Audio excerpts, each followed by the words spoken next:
Hello everyone and welcome back to the 7th episode of the Road to FIDE Master series, in which I will cover the 7th round of the Baltic Pearl Chess Festival, in which I got paired with Igor Musiał.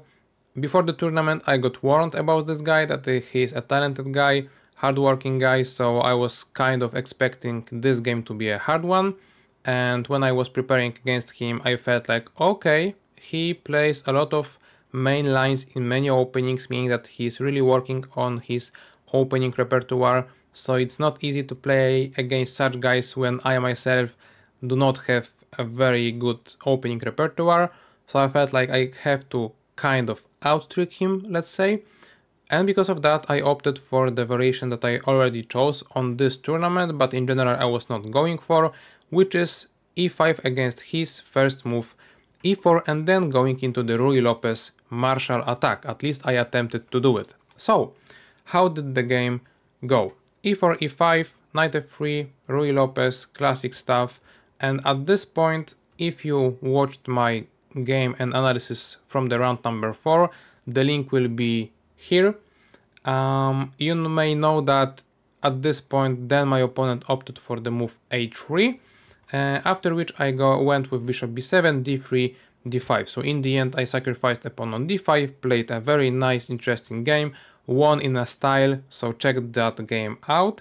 And I was kind of expecting the same thing to happen in this game. And guys, because I had 6 out of 6 and 1 point lead over many players, 1.5 point lead against many others, I felt like a draw with black pieces against such hardworking guy would be okay. Therefore, I felt like if he's well prepared against this variation, perhaps the game would end in a draw. I know that it's very bold to say that on the move number 9 in such a sharp variation, but if both sides know how to play, usually that's the result. So I was expecting this to happen and I was kind of okay with drawing the game. However, even though my opponent from this round, Igor, also was playing such setup allowing me to, let's say, push d5, during our game he opted for a4, which is considered as the other anti-martial attack variation next to the h3 move. And I was very unhappy with myself because I spent a lot of time just reminding myself about this h3 move, the variations in there and so on, but I just did not think about the possibility of my opponent changing things a little bit. And the problem is that this change really is not that big, but this little change makes my plans go away mostly, and because of that I don't really know how to play against this move correctly. Although, okay, I will tell you this, I know the theory, how I should play when you consider the main line, I just did not like the main line, that was the problem for me. So I had to choose and think about some other moves other than b4, which is considered the main line. So I went with bishop b7, once again trying to develop the bishop to the same square as in the previous game, and my opponent replied with d3. So if you compare those two positions, it's not that significant of a change, but am I allowed to push d5 here? I was not so sure, mostly due to the fact that the pressure on the queen side is higher, so maybe opening up the center in this instance would not work so well. And for those reasons I decided to jump to a5, because I recalled a game in which I had white pieces. I was trying to play the anti-martial stuff, and the problem that I have encountered in that game was that my opponent simply played knight a5 at some point and then took my pawn on a4. So this is basically what I was hoping for, not only because I had in my memory the fact that it might be hard for white to play against it, but also I felt like it will not be the main line, meaning that I will get out of my opponent's preparation. And that was my idea, so I went with knight a5, and after bishop a2, which is logical because white always attempts to keep this bishop on the board, I went with the move d6. I cannot really take on a4 immediately, because after knight takes e5, I am losing the central pawn, so I did not want to allow it. And guys, one more important line, I opted for knight a5, and you might ask me, well, what about e5 pawn now? Well, now the idea was that I will exchange the bishop on b3 and push the d5 anyway, so my general idea for the game would work. I would give out the pawn for the activity, I was happy with the pawn structure, I was happy with opening up the center, so this variation I liked a lot. But my opponent with bishop a2, not allowing me to play that, so I opted for calm d6 as of now, and only after knight b to d2 from his side, I now took on a4. Unfortunately, this is not the best move, it's not even a good one, so as I was talking about it also during previous analysis, sometimes risking some opening choices just to get out of the opponent's preparation might get out of hand and be too risky. And this is kind of what happened in this game. I will not spoil it to you guys anymore, I will just show you. But the idea is this: at this point perhaps I should have opted for like move h6, which I also considered, slowly developing pieces. Obviously this move is not as developing as you may imagine, but there are some nuances to it, just simple, normal, calm idea. Instead I went with b takes a4 with the idea that okay, I may be able to hold on to this pawn for quite a while, making life annoying for the opponent, but I just completely missed a very nice and simple idea, to be honest, because he can play c3, and after my queen to d7 move, he can just simply play bishop b1, and I saw all of this, but I just completely forgot that he can simply play bishop c2 later on and get this pawn back anyway. So because of that, I was already unhappy with myself because I've missed such a clear idea, and I disrupted my pawn chain, pawn structure, so I felt like I cannot be ever better and I cannot even be equal here. I knew that I will be worse. So how did the game continue? I protected the pawn anyway, forcing him to play bishop c2 if he really wants to take the pawn back. And at this point I felt clueless, like what to play. Should I really try to make this pawn alive or just abandon it completely and so on? Also, the one problem that I had with the position was that surprisingly, because I closed the c pawn, I did not play d5 and my pawn is gone, I felt like I lost control over the center of the board. So if I attempted to play a move like knight b7, which is a logical move because as of now tactically opponent cannot really take the pawn on a4 to the end, because knight c5 would attack both rook and the pawn, so I would be very good.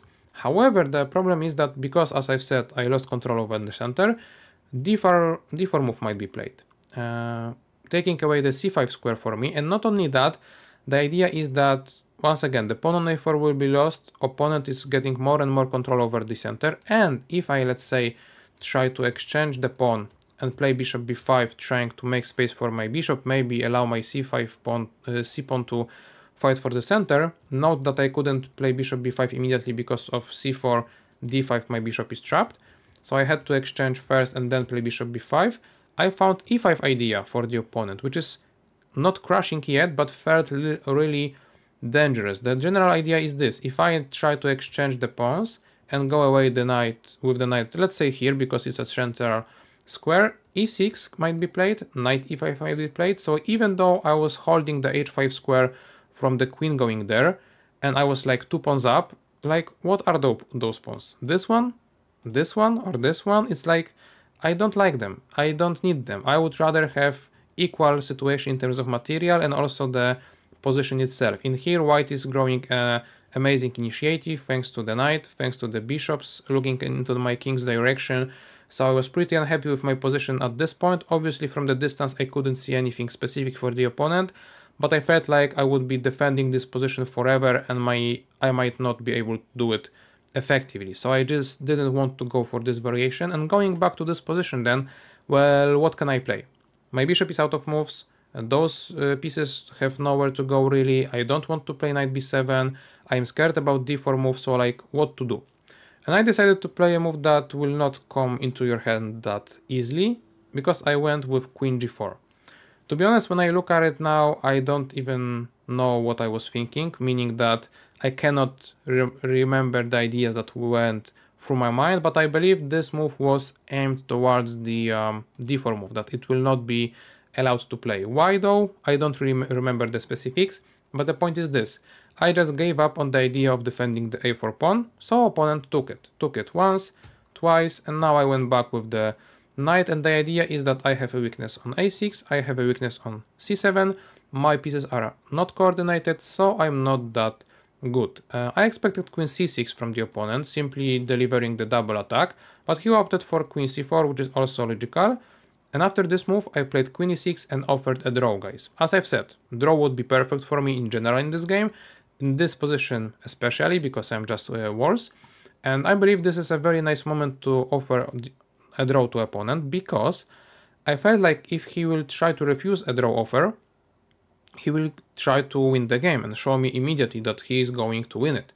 And the idea is this: he can simply grab a pawn on c7 to try to do it, right?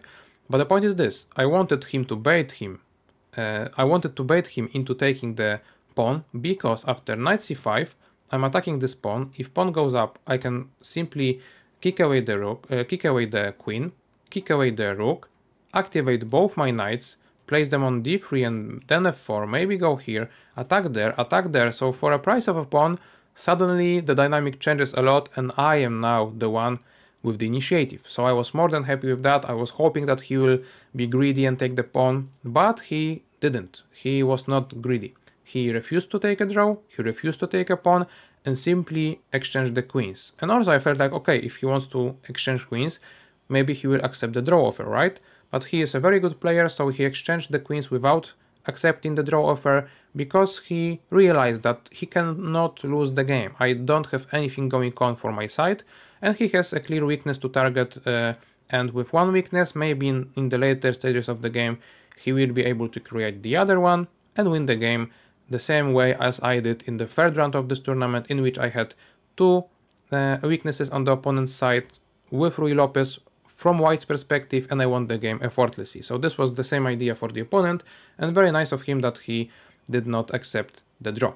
So he activated the knight to c4, I went with knight c5, and I felt like when I planted this knight on b3, helping out with the rook, helping out with the knight in the second, I was more than okay with the position, because I was not experiencing that much of a problems on the a6 weakness, because I controlled the a1 square from the other rook to going there. So I felt okay. However, at this point I got what I wanted, meaning that I've planted this knight, this pawn is not that bad, but like what to do next, right? So what I was lacking here, I believe, was patience. Also, I felt like under pressure throughout all the game. I've lost a lot of time. So instead of just sitting back, accepting my fate and trying to hold on throughout all the game, I decided that, okay, I want to go for it now from this position. Like, how do I do it? Well, I thought that maybe playing bishop f6 with the idea of pushing d5, kicking away the knight, maybe pushing d4, trying to block the opponent's bishop, and so on would be working really well for me, while in the reality I should just go for c5 move, solidify the d4 square this way, not allow opponent to really force that at any point in the game, and just, as I've said, sit back and wait for the things to resolve in any way, let's say. But I went with bishop f6 with the idea of d5, and with time problem that I had, it was not a practical it was not practically a good decision. My opponent went with knight f to d2, which I expected, but what I didn't expect, and I completely forgot about it, is that after knight c5 he does not have to take here, which would be great for me because I still hold to the knight on b3 controlling the a1 square, and I can now maybe indeed try to think about pushing d5, but he exchanged the bishop on c5. And this is the idea that I completely missed. And the problem is now that he controls the b3 square, so I don't really jump back there, and rook a1 is the real thing now. So I felt like, okay, because of my, let's say, greediness in terms of trying to be aggressive and go for it, well, I am now punished. How did the game continue? First of all, obviously he has to resolve the problem with the pawn, so he went with king e2, with then the idea to try to maybe play here and there. That was my thought. Once again, I was very worried about this d4 idea for whole the game. I don't know really why. So I pushed d5 first, as I was planning to do anyway. Knight e3, bishop g5, trying to exchange one of the knights. I felt like it would be useful because my bishop is out of ideas, out of squares really. He went with b4 move, trying to scare me and push me away, which is logical. And in here I had a very crucial decision. And I had, I believe, less than 10 minutes on the clock, so it was not easy to calculate everything till the end. And the problem is this: I can take the knight and then jump back, or just jump back immediately. And there are little nuances to it, why one move might be better than the other, and with such low time, I couldn't figure out which way to go, and I went with the bad one. So I exchanged on e3 first, and the idea is that as of now, opponent does not have to take with a king, but can do it with a pawn. And it's a very powerful move because it adds one pawn to the center, making then maybe d4 a more playable option. So I had to go with knight to d7 first, because if my opponent tries to go for, let's say, e takes d5, trying to grab my pawn and now take on e3, and after he takes, I take, and after rook a1 I have this d4 move. And I am trying to break through this pawn chain and try to make the weakness for the opponent's side too. I am still worse, but perhaps I might try to fight for something. For example, in a variation like this, he takes, I take, he takes, I take, takes, takes, takes, because in the end I am allowed to take the b4 pawn. And now guys, look at the possibilities that we had in the game. I will show you the differences, okay? So I took with the bishop, he took with a pawn, I went back with the knight, and he played rook d2 a1. And the idea is that I can still try to play d4 with the same possibilities, right? Trying to disrupt the pawn chain. But the difference is this: if I now copy paste the variation, the continuation, he takes, I take, he takes, I take, he takes, I take, he takes, and the difference is clear. In the previous variation, at this point, there was no e-pawns, so it was my move. I could have taken the b4 pawn, and I'm on equal terms. In the variation from the game, the pawns are here, so I cannot really take the pawn because my pawn, other one, will be lost, and I am still a pawn down. So as you can see, it's quite deep into the variation, and that's what I couldn't figure out when I was thinking about this moment what to play. So unfortunately, I went with the wrong option. I released the pressure immediately, and because of that, at this point, I did not have the opportunity to push d4, and if I don't have such opportunity, I will be just slowly dying because I have to play passive moves.